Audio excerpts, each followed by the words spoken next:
నమస్తే మేడం. మీ పేరు? నా పేరు పుల్లయ్య మేడం. కడప నుంచి వచ్చాను. పుల్లయ్య గారు అంటే ఈ సెషన్ కోసం వచ్చారా కడప నుంచి? అవును మేడం. ఓకే, అంటే ఎలా అనిపించింది ఇది మీకు? నేను ఇది 4th సెషన్ మేడం ఈ క్లాసులకి రావడము. ఓకే. విజయవాడ, హైదరాబాద్, మళ్ళీ ఒకసారి హైదరాబాద్, మొన్న హైదరాబాద్ కూడా రావాల్సింది. ఓకే, వేరే పర్సనల్ వర్క్స్ పైన ఆగిపోయాను. అంటే 5 సార్లు మిమ్మల్ని ఇక్కడికి తీసుకొచ్చిన విషయం ఏంటి? అంటే పెట్టుబడి పైన ఈ రిటర్న్సే మేడం. ఓకే. సార్ అడ్వైస్ తీసుకుంటున్నాను నేను. సార్తో కన్సల్ట్ అవుతున్నా శేషు గారితో.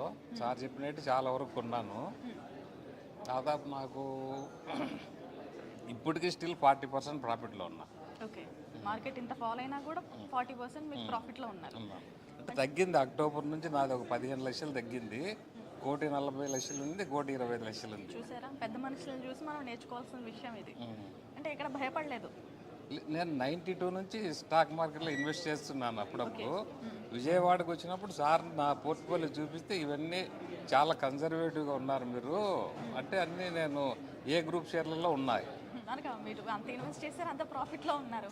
ఈ సెషన్ ఎలా ఉంది మీకు? ఇన్నిసార్లు విన్నా కూడా మళ్ళీ వచ్చారు.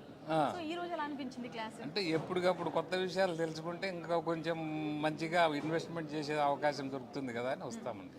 అంటే శేషు గారి మీద నమ్మకంతోనే ఆ సర్వీస్ తీసుకున్నారు, ఆ క్లాసెస్కి వస్తున్నారు. రెగ్యులర్గా ఈయన టీవీలో ఇస్తారు కదా, అది ఖచ్చితంగా ఫాలో అవుతూ ఉంటాను. యూట్యూబ్లో వస్తాయి తర్వాత రోజు అప్పుడు. మన profit master channel follow channel YouTube channel ఉంది. ఏం చెప్తారండి? చాలా మంది యంగర్స్ రావట్లేదు స్టాక్ మార్కెట్లోకి, ఇన్వెస్ట్ చేయట్లేదు. అంటే ఓపిక ఉండాలండి. ఒకేసారి ఇమ్మీడియట్గా ఇన్స్టాంట్గా డబ్బు అయితే కాదు. ఎప్పుడు కూడా మనకు బ్యాంక్ ఎఫ్డీల పైన లేదు ఇంకో చోట ఎక్కడన్నా బయట ఇచ్చినా కానీ దానికి మించి ఇన్కమ్ రావాలంటే ఒక 5-6 ఏళ్ళు ఖచ్చితంగా ఇన్వెస్ట్మెంట్ పైన ఉండాలి.